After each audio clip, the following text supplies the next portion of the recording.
Guys, for me, ito na ang top 1 Bigs budget basketball shoes so far. Hi guys, day magkaroon tayo ng shoe review ng 361 degree AG5. Sa ganong presyo, parang 3,300 na lang.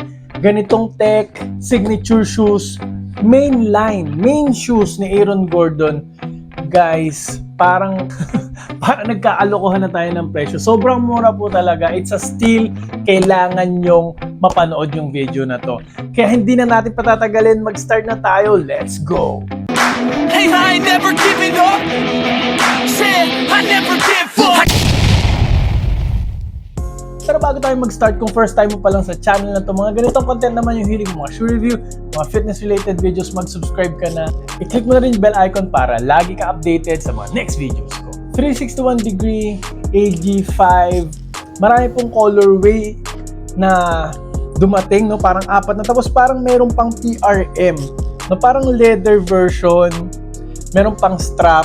And for me nga, sinabi ko na kanina, and for me nga, no, parang pang bigs basketball shoes. Ito talaga ang number 1. Ito ang nasa top. Umpisa na nga natin sa aesthetic and material. Mid-cut, high-cut, no? Pero okay naman yung ankle ko, nakakagalaw naman. Meron siyang mga parang leather, synthetic leather dito na medyo glossy yung material, no? Tapos ito parang ripstop material. Parang medyo mababa ang breathability nito, no, pag titignan mo. Dito sa tongue, mesh naman yung ginamit. Puro TPU, puro infusing, no? Parang puro pang support po talaga. No, yung uppers pa lang napaka-supportive na. Though kung ako yung tatanungin, to be honest lang naman, parang mas gugustuhin ko yung uppers nung AG4. No, yung ganon, yung parang lino weave na knit uppers, no? Parang mas gugustuhin ko yon kasi parang mas mukhang premium yun. Pero ito naman hindi naman nalalayo eh, no? Hindi naman siya mukhang cheap. Okay naman siya tignan. Actually, yung leather niya for me, no, maganda pa rin tignan na parang nag-shine. Parang may pagka-Jordan nga na effect eh. Para sa akin lang naman, no? Gumamit ng dalawang foam, gumamit ng dalawang cushioning setup, isang Energy X sa harap, tapos sa likod naman yung Extreme na Quico Tech. Mamaya explain natin yan. May source system na torsion plate. So, hindi siya carbon fiber pero okay na din. And nag-work sa kanya itsure. Ganito talaga ang Bigs basketball shoes, no? Parang medyo bulky. Hindi naman nga sobrang bulky eh, no? And nakakagulat yung weight nito. Mamaya natin i-explain, no? And parang mas gusto ko yung PRM version nga. Parang baka bumili rin ako nun, no? Nakakatuwa rin itsura niya. Parang pwede pa morma. So dahil dyan guys, aesthetic and material, okay naman ako sa kanya lahat. Nilagay naman ng 361 degree, yung mga bagong technology nila dito, no? Yung mga nasa AG4 nilagay din nila dito halos. So dahil dyan guys, bibigyan ko ito ng 9 out of 10 sa aesthetic and material. Next, traction and outsole. Isa to sa parang strong point niya. Nagulat ako kasi nung una kong tinignan, akala ko, dahil sa sobrang niyang tigas, akala ko hindi ito magiging maganda indoors, no? Yung pala napakakapit indoors, actually napaka-squeaky pa niya. No, hindi ko ina-expect yung sobrang tigas kasi na sapatos, pag in-indoor minsan hindi yan masyadong squeaky, no?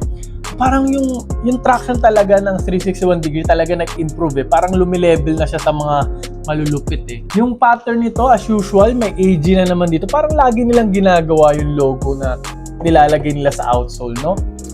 Tapos parang, arrowhead, mga lines, no? So, solid rubber outsole, hiwalay nga lang siya, pero okay lang, no? Kasi, stop on a dime ako dito. Indoor, outdoor. Very versatile. Yun ang kagandahan. No? Very balanced. Pwede mong indoor, pwede mong outdoor. Tatagal pa rin outdoor. Napakasulit. No? Grabe talaga. Yung price nito talaga, hindi talaga ako makamove on eh. Mukhang panay uulit-ulitin ko yun sa buong video na to. Kung paano ako nagulat. Kasi guys, main shoes ni Aaron Gordon, bago pa lang. Tapos ganyan nila ipipresyo to. Diba? Anyway, traction and outsole. For me, sa Bigs, hindi naman namin masyadong pinapakailaman yung traction. To be honest lang pero pag ganito yung traction, parang ma-appreciate mo pa rin. So 10 out of 10 po ako sa traction and outsole kasi very balanced indoor-outdoor, panalo. Next, punta na tayo sa support, safety and support na Diyos ko Lord, halatang naman guys. Ito, dito ako nagulat, inover nila yung support, ina-expect ko yung comfort bababa. Minsan kasi trade-off yan Very supportive na sapatos, nagiging stiff, nagiging matigas, nagiging bulky. Pero dito nagulat kasi ako dahil very supportive, obvious naman guys. Pero yung comfort nandun pa rin, mamaya natin pag-uusapan yan. Pero ito guys kasi umangat yung TPU. Umangat na dito yung TPU plate na nanggagaling sa ilalim kasama ng SOAR system. Yung sidewall, lumalapit na pati ako, Yung sidewall, yung foam, umangat din. Umangat din yung foam, pati yung outsole, umangat din dito. So, nag-angatan na silang lahat. Not to mention, guys, yung infusing, yung plastic infusing, yan, yung mga infusing yan, umangat din dito. Grabe. Medyo OA nga medyo OA na, pero nag-work nararamdaman ko, and kahit OA nga siya, hindi na babawasan yung comfort. So, talagang yung expectation natin, nilamangan nila, parang ganun. So, yung lateral containment mo, mga jab step, euro step, sobrang covered nitong nag-aangatan, itong patusok na to, Hindi pa sila nakontento. Ginawa nila, yung quick balance na to, itong pink nga na TPU, inikot nila sa may heel counter. Hanggang dito na naman. Naging arch support pa. So, sa mga flat-footed nating ka-bowlers dyan, covered kayo nito. And dahil inikot nila dito sa likod, meron kang external heel counter na napaka-stiff, napaka-supportive, napaka-rugged, Alam naman natin kasi na yung heel counter, very important, Iwas tapilok po kung talagang maganda yung lockdown dito, And iwas tapilok din kung yung outrigger mo, ganito kakapal. Tingnan nyo naman outrigger, guys. Yung outrigger niya kasi talagang ang laki-laki rin. Sana all. So, iwas tapilok na yan. And dahil dun sa source system, malaki yung source system, guys. Torsional support. So, twisting support. Hindi magtitwist yung paa mo.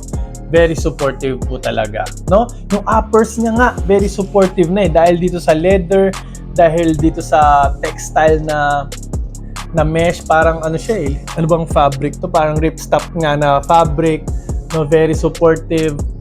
And mid-cut to high-cut pa to. So, yung ankle mo, talagang halos niyayakap. Yung ankle niya. Sana all. Sana ankle na lang din niyayakap. Huwag kayo iiyak. So, yan guys. Safety and support, di na natin kailangan patagalin. Kasi, for me, pinaka-supportive siya this year. Sa pag-budget shoe sa pinag-uusapan. Siguro kung lalaban sa premium shoe, siguro yon malalamangan na siya ng Wow 11. Next, punta na tayo sa fit and comfort. Well padded po to guys, Nakita nyo ba yung parang Achilles pillow na yan?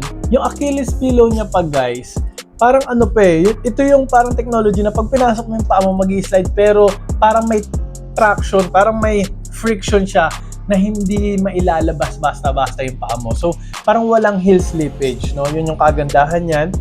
And, well-padded naman po yung tang, well-padded po lahat. All throughout, well-padded naman yan. Makapal po talaga.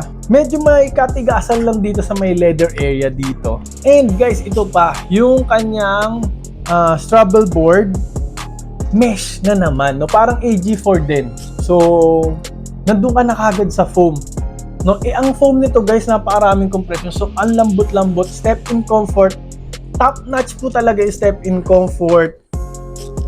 Heel to toe transition, maugulat ka. Yun yung sinasabi ko kanina, Kala ko, dahil very supportive, nagtaasan yung mga TPU, yung mga TPU plate na for support, naglalakihan, exaggerated, na magiging matigas guys, hindi.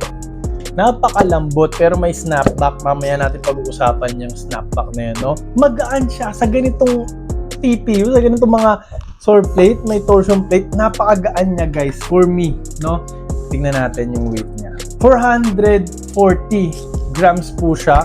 Parang medyo sa iba mabibigatan na, pero for big shoes, para sa center, para sa power forward, magaan na po ito, Para sa akin talaga, comfortable po ako dito, And yung fit niya guys, wide foot friendly po. Kung ano kayo, kung very narrow yung paa nyo, kailangan nyo mag one size down dito kasi wide foot po talaga to. Tingnan nyo nga pagkakasintas ko, no? Talagang crinank po talagang hinigpitan ko kasi wide foot po siya. Kung wide foot kayo dito, okay na siya. True to size na kayo sa mga wide foot. Magiging masaya po kayo nito, no? Anyway guys, no, minsan nakakalimutan ko na sabihin, mas maganda yung mga wide foot na shoes kasi nga safer and healthier sa paa natin, no? Kasi kapag bumabagsak tayo galing sa talon or sa takbo, dapat talaga may space para mag-spread yung mga daliri natin. Kasi sa pamamagitan ng pag-spread na yun yung pag-absorb ng impact ng ating mga paa. So, pag nagagawa niya yun, hindi nalilimit yung pag-spread na yun, okay yung tuhod natin, okay yung paa natin, may lessen yung risk ng injuries. Okay? Ang galing! Ang galing! So dahil dyan guys, fit and comfort, mataas ang ibibigay na naman natin. Bibigyan ko po ito ng 9.5 out of 10 sa fit and comfort score. Next, punta na tayo sa breathability. Doon yung ito bagsak, no? Dito lang sa tang parang medyo breathable. Itong ripstop na material, na fabric, parang hindi rin siya breathable, no? Enclosed pa yung tang niya, no? Hindi pa siya malalaki yung butas, hindi pa very open. So, breathability nito 6 out of 10 po ang breathability score niya, no? Mababa po talaga. So, yun lang yung parang niya, weak point. Huwag kayo iiyak. Next, punta na tayo sa cushioning. Gumamit po ito ng dalawang cushion na Energy X dito sa may forefoot, no? Energy X kilala yan sa bounce, sa medyo stiff siya na foam, pero maganda yung energy return, marami. So okay lang, maganda talaga nandito siya sa forefoot. And itong extreme, no, kilala to sa compression. Sobra nga talaga yung compression nito guys, oh. Makikita mo, malambot po talaga siya. Kaya nga yung step-in comfort nito maganda talaga kasi malambot na malambot. Ginagamit ito. Magkakaroon ako nung yung running shoes nila na Furious. Yun yung ginamit doon. No, ginagamit ito sa mga mamahalin nilang running shoes kasi magandang impact protection yet very light. Napakagaan ng foam na to. Ito yung premium nilang cushioning.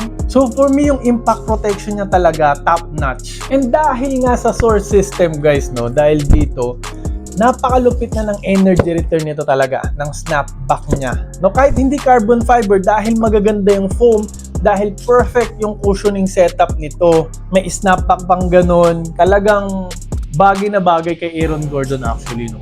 Mga explosive, mga heavy. Kasi, ito na, sabihin ko, yung court feel nito, hindi pang point guard. No? Medyo mataas siya lalo na dito sa may heel area. Sa aming mga bigs, okay lang yun. Wala akong pakialam. Ganun nga, okay lang yun sa akin. No? Dito medyo mababa naman. Medyo may court feel dito kasi Energy X naman yung foam.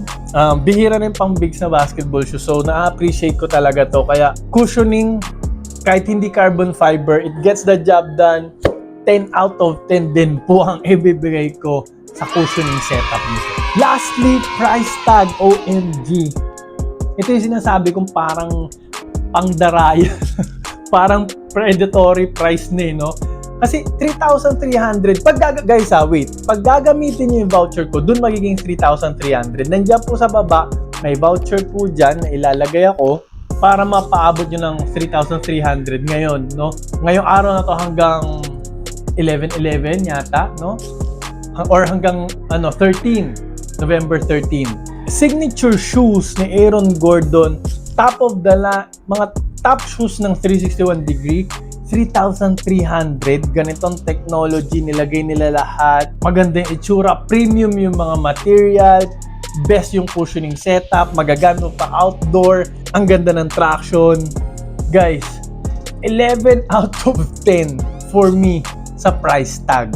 11 out of 10. Mataas ang score ko dito, sinabi ko nga kanina. For me so far, top 1 ito, Bigs budget shoes this year. Guys, highly recommended. Lalo na kung Bigs kayo.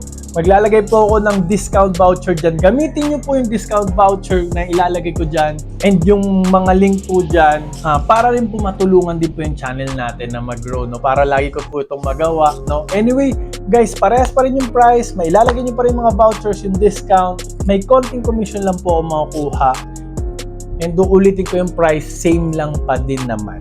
No? So maraming po salamat sa mga gagamit po ng link natin. And kung naghahanap pa po kayo ng iba pang Bigs basketball shoes from 361 Degree, maglalagay po ng link dito. And yung bilog po dito, papindot na rin po para makasubscribe po agad kayo para lagi updated sa mga next videos ko. Maraming po salamat sa panonood. Mag-ingat po kayo palagi. And lagi nyo rin po tatandaan to always drink your protein. Bye!